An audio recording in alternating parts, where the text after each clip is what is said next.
সুনামগঞ্জ ২ আসনের দিরাই সাল্লা যে উপজেলা নিয়ে দুইটা উপজেলা নিয়ে সুনামগঞ্জ ২ আসন, তার একটি কেন্দ্রে আছি।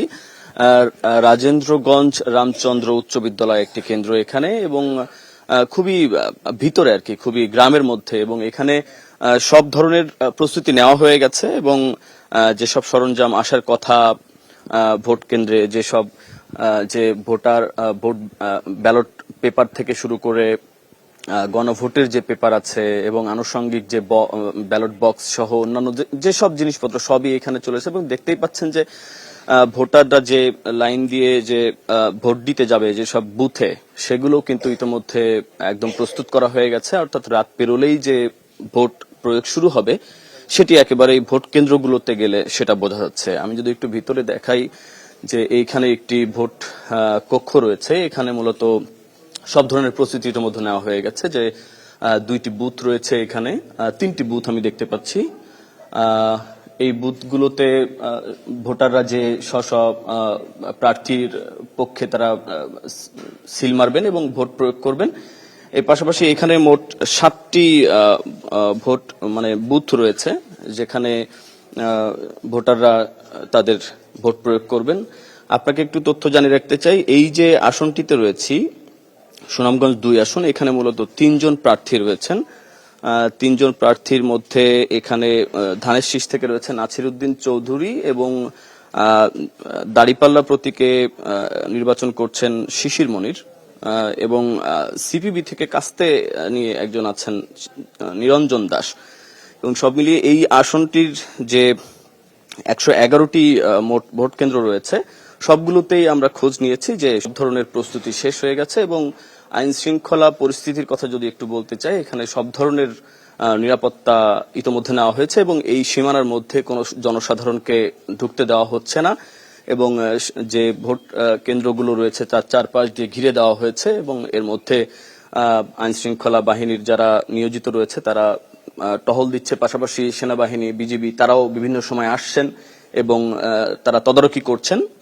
হ্যাঁ, এর পাশাপাশি এখানকার যেসব ভোটাররা রয়েছে, সাধারণ ভোটাররা, তাদের মধ্যেও আমরা এক ধরনের উৎসাহ উদ্দীপনা দেখছি, যে তাদের যে এত বছর পর তারা একটি ভোট উদযাপন করতে যাচ্ছে, তাদের ভাষায় তারা একটি উৎসব মুখর পরিবেশে ভোট দিতে চান, সেটি কিন্তু তারা প্রকাশ করছেন। এবং বলছেন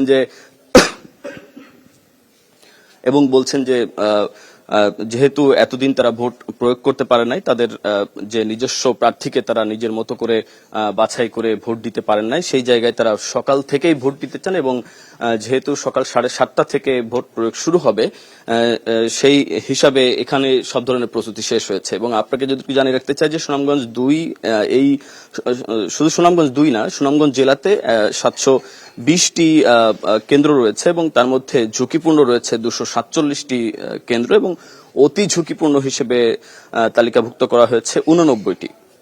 এবং এই জানেন যে সুনামগঞ্জ এলাকা পুরো হচ্ছে একটি দুর্গম এলাকা, এবং এখানে হাওর রয়েছে।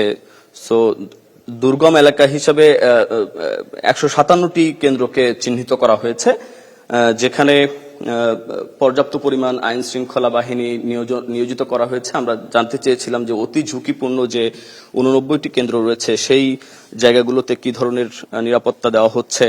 তো সেই জায়গাগুলোতেও রিটার্নিং কর্মকর্তা জানিয়েছেন যে সব ধরনের নিরাপত্তা সেখানে দেওয়া হয়েছে। কোনো ধরনের ঝামেলা, কোনো ধরনের অপ্রীতিকর ঘটনা যাতে না ঘটে, সেজন্য সেখানে সেনাবাহিনী অতিরিক্ত মোতায়েন করা হয়েছে। পাশাপাশি বিজিবি বা অন্যান্য যেসব বাহিনী, সবগুলোই সেখানে টহলরত থাকবে। এর পাশাপাশি সিসিটিভি, আমি যদি একটু বলি যে 720টি ভোট কেন্দ্রের মধ্যে সিসিটিভি স্থাপন করা হয়েছে মাত্র 457টিতে। এর বাইরে যে কেন্দ্রগুলোতে সিসিটিভি নাই, সেই জায়গাগুলোতে বলা হয়েছে যে সেখানেও তারা নিরাপত্তা জোরদার করবেন, এবং ইতোমধ্যে করা হয়েছে।